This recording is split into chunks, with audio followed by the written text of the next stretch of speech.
کون شہر مکہ میں صبح صبح آیا ہے، جس کے نور سے عالم سارا جگمگایا ہے۔ بسم اللہ الرحمن الرحیم، الحمد للہ رب العالمین، والصلاة والسلام علی سید الانبیاء والمرسلین وعلی آلہ واصحابہ اجمعین، اما بعد۔ مکرم و مبجل صدر عالی وقار، مہمانان گرامی قدر، قابل قدر اساتذہ عظام اور چمنستان علم و فن کے بلبلو، السلام علیکم ورحمۃ اللہ وبرکاتہ۔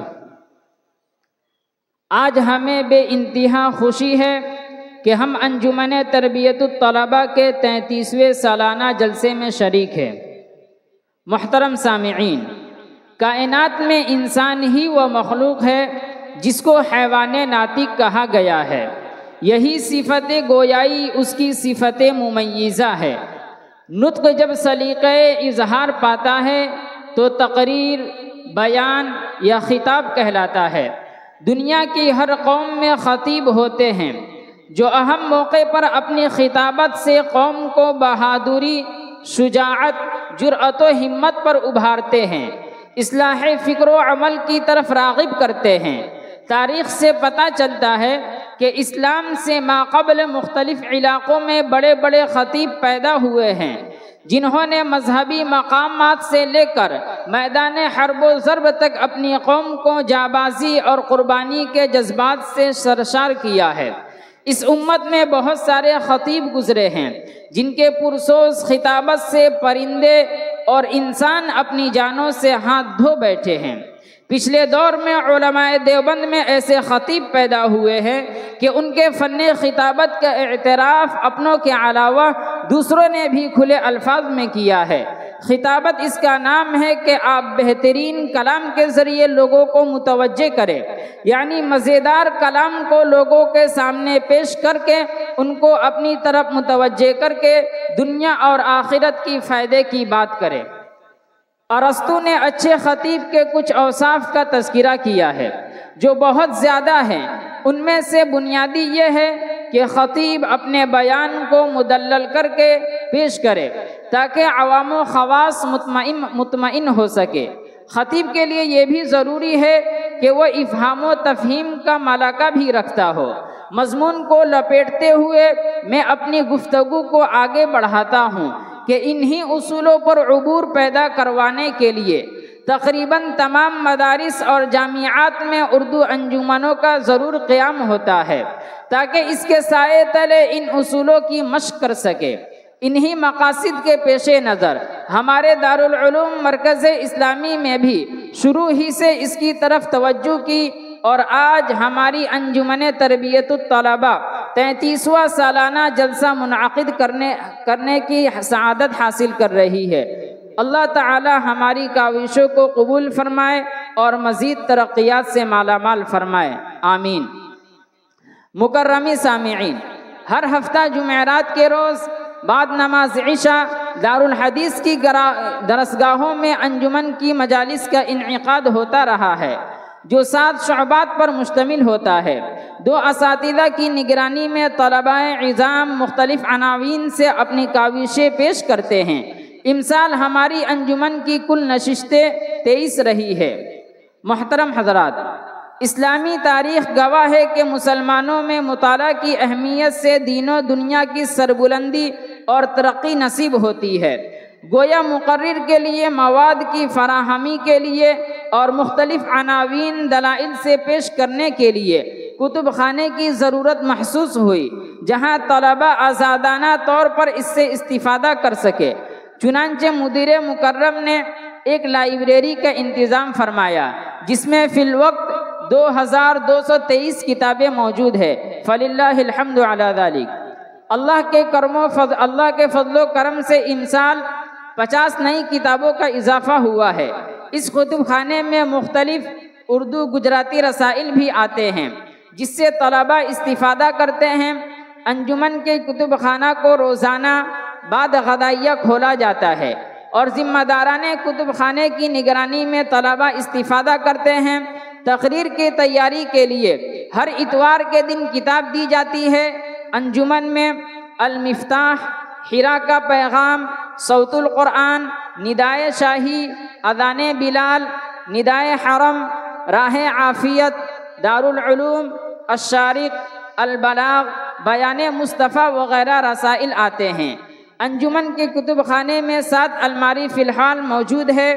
2 الماری کی اور بھی ضرورت تھی، جس میں سے 1 الماری کا اس سال انتظام ہوا ہے، فللہ الحمد علی ذلک۔ انجمن کے تحت نوائے مرکز کے نام سے ایک جداری پرچہ بھی نکلتا ہے، جس میں طلبہ اپنے مضامین لکھ کر دیتے ہیں۔ مسابقات: اس سال تحریک آزادی کے عنوان سے طلبہ کو مشق کروائی گئی اور مختلف مضامین یاد کروا کر ایک مسابقتی پروگرام عمل میں آیا، جس میں کل 18 طلبہ نے حصہ لیا۔ ادارے کے 2 مؤقر اساتذہ حضرت مولانا مفتی اسعد صاحب اور حضرت مولانا مفتی عبداللہ صاحب نے حکم کے فرائض انجام دیے اور حضرت مفتی اسعد صاحب کے پند و نصائح اور دعا پر پروگرام اختتام ہوا۔ اس سال انجمن کے تحت درجات کتب و درجات حفظ و ناظرہ کے طلبہ کے درمیان مظاہرہ نعت النبی صلی اللہ علیہ وسلم کا بھی ایک جلسہ ہمارے مدیر مکرم جناب حاجی اقبال صاحب کی صدارت میں عمل میں آیا، جس میں آخر میں ہم سب کے مشفق و مربی دارالعلوم ہادہ کے صدر القراء حضرت مولانا قاری یعقوب صاحب دامت برکاتہم عالیہ کا عشق نبوی سے لبریز ایک کلیدی خطاب بھی ہوا اور حضرت ہی کی دعا پر جلسہ اختتام پذیر ہوا۔ اس وقت سال کے اواخر میں دیگر سالوں کی طرح امسال بھی کل 53 طلبہ نے حصہ لیا۔ پہلے داخلی مسابقہ ہوا جو 6 شعبات پر مشتمل تھا۔ شہر انکلیشور کے مؤقر علماء کرام نے حکم کے فرائض انجام دیے اور آخر میں اپنے تاثرات بھی بیان فرمائے۔ پھر 22 طلبہ کے مابین ایک امتیازی مسابقہ عمل میں آیا جو 3 شعبات پر مشتمل تھا۔ ہمارے ادارے کے درجہ عالمیت اور شعبہ انگریزی کے اساتذہ نے حکم کے فرائض انجام دیے۔ پھر 9 طلبہ کے مابین ایک اختتامی مسابقہ عمل میں آیا، جس میں دارالعلوم فلاح دارین ترکیسر کے ایک استاد عربی حضرت مولانا محمد امین صاحب نے حکم کے فریضے کو نبھایا اور مفید مشوروں اور تاثرات بھی پیش فرمائے۔ اس اختتامی مسابقتی اجلاس میں ہماری سعادت مندی رہی کہ ہم نے ہمارے درمیان مہمان خصوصی کے طور پر دارالعلوم فیض سبحانی کے شیخ الحدیث حضرت مولانا عارف صاحب بھادی مد فیوضہم کو موجود پایا۔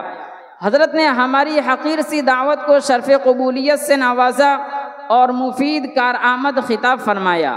اللہ کے فضل و کرم اور توفیق اور منتظمین حضرات کی توجہات سے آج ہم انجمن کا سالانہ جلسہ بشکل مظاہرہ پیش کرنے کی سعادت حاصل کر رہے ہیں۔ الغرض یہ ہمارا لائحہ عمل اور طریقہ کار ہے۔ ہم سب سے پہلے اللہ ذوالجلال والاکرام کا احسان مانتے ہیں اور سجدہ شکر بجا لاتے ہیں۔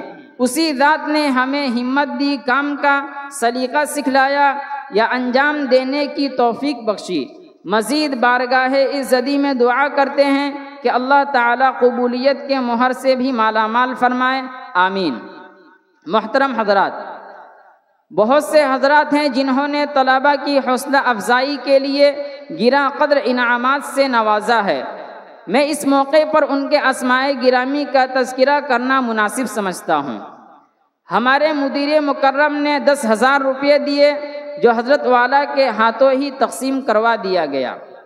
ہمارے ادارے کے صدر القراء حضرت قاری یعقوب صاحب کی طرف سے 1,000 روپے، ہمارے ادارے کے موقر استاد حضرت مولانا یوسف صاحب بھرگودروی کی طرف سے 1,000 روپے، حضرت مولانا قطب اللہ صاحب ندوی مد فیوضہم کی طرف سے جلسہ خرچ کے لیے 5,000 روپے موصول ہوا ہے، فللہ الحمد علی ذلک۔ اللہ تعالیٰ تمام حضرات کے عطیات کو قبول فرمائے اور دارین میں بہترین بدلہ عطا فرمائے، آمین۔ آج کے ہمارے صدر ذی وقار، مہمان خصوصی، اساتذہ عظام اور جن حضرات نے جلسہ کو کامیاب بنانے میں ہمارا تعاون کیا، ہم ان تمام حضرات کا شکریہ ادا کرتے ہیں کہ اللہ تعالی ہر ایک کو دارین میں بہترین بدلہ عطا فرمائے۔ ہم ارباب انجمن اس موقع پر ہمارے محتمم جناب حاجی اقبال صاحب، نائب محتمم جناب حضرت مولانا زبیر صاحب کے بے حد ممنون و مشکور ہیں کہ انہوں نے پورے سال ہمارا ساتھ دیا۔ اللہ تعالیٰ ان کو بہتر بدلہ عطا فرمائے۔ میں پھر دوبارہ ہمارے آج کے مہمان مکرم حضرت مولانا مفتی آصف صاحب کا شکریہ ادا کرتا ہوں کہ حضرت نے ہماری حقیر سی دعوت کو شرف قبول بخشا۔ اللہ تعالیٰ حضرت کی آمد کو ہمارے لیے خیر کا ذریعہ بنائے اور حضرت کے فیض کو پورے عالم میں عام و تام فرمائے، آمین۔ والسلام علیکم ورحمۃ اللہ وبرکاتہ۔